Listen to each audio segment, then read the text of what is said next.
অধিকার বঞ্চিত করতে পারবে না। তুমি বাপ হিসাবে ছেলে যেমন তোমার কাছে পাওনা আছে, মেয়েও তোমার কাছে পাওনা আছে। আমি মেয়েকে কয়েক জায়গা থেকে দেব, তোমারটা তুমি দিয়ে দাও। ছেলেকে যদি দাও 1 টাকা, মেয়েকে দিয়ে দেবে 8 আনা। বঞ্চিত করার অধিকার নাই। তুমি মনে করছো তুমি ফালসো দেখা মাইয়ারে কিছু দিতা না, এই কাজ হবে না। তুমি মেয়ের অংশ দাও।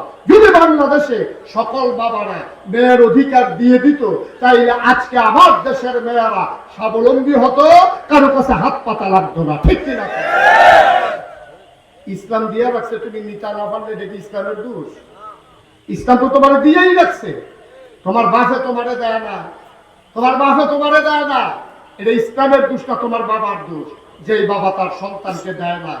বাবাদের মনে রাখা উচিত যে ছেলেরা যেমন আমার, মেয়েটাও আমার।